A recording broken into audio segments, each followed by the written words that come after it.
Hey Chase, glad to see you got back outside. It looks like you've done some pretty good work on what we asked you to do. A lot of what I'm going to talk to you about today is maybe a little bit new, and I want to complement some of the things that it looks like you've done before. But a lot of what we're going to work on today centers around the start to your swing. Okay, and so I fast forwarded you a little bit. You might not know this, but this is you're already in your load, and so what I'm going to draw your attention to is the difference between your load and possibly the best hitter in the game's load, Mike Trout. So just because you're not there, don't worry about it. So let's take a look where Mike Trout is. You can definitely see. Now I'm going to go backwards a little bit more. And I'm not proposing you do this high leg kick, but what I am proposing is this. As he gets back into his load, you can really see, look at this, how engaged that back leg is. Now I'm going to back you up a little bit. Now we're going to go forward.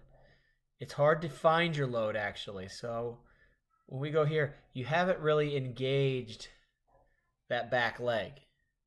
When I say engaged, he is fully flexed into his back leg. Now again, he uses this high leg kick, and that's a little tricky timing wise, but you can still sink back into that leg to get more explosion as you go forward, because a lot of the things you do after that timing wise are pretty good. So let's play it forward and get to Trout when he lands, and you'll see he's really kept those hands back.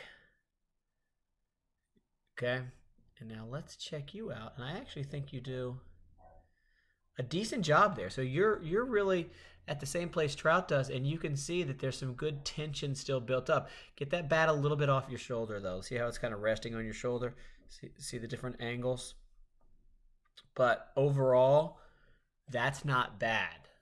If we could get the bat up a little more, that's about where we want you to be. Okay? Now, this all goes back to the first part of the conversation, Chase. When Trout comes here, he's going to get of how much his backside got into his front side. But that was because he had loaded up so much, he was releasing a lot. Now, because you don't load up as much, you don't get much into your front half of your swing. Now, you see, so let's try, I want you to watch. This is pretty neat to watch. There's Trout's toe as he's getting into his front leg. And, I mean, he really gets into it now. If we look here, it moved a little forward, but because we never really got back, you weren't really able to get much forward either because you didn't take much of your weight back. So that's what I want you to work on. Get back more and then really explode into that. And you're going to see that it's really, at first when you try to do that, you might be a little uncomfortable because there's a lot of weight transferring going on. And so it's going to be hard to kind of get that timing as you're trying to really get into your weight shift. But that's really good work that you can do on the tee. And again, just look at, let's look at the best hitter in the game, and let's go back. Look at how much he's, again, this high leg kick, look how much he's sunk into that back side of his swing, and then he just explodes it forward. Okay? And so that's just some tips, not just from me, but that you can learn from really mimicking maybe the best hitter in the modern era. All right. Get back out there and keep working on it. Talk to you soon.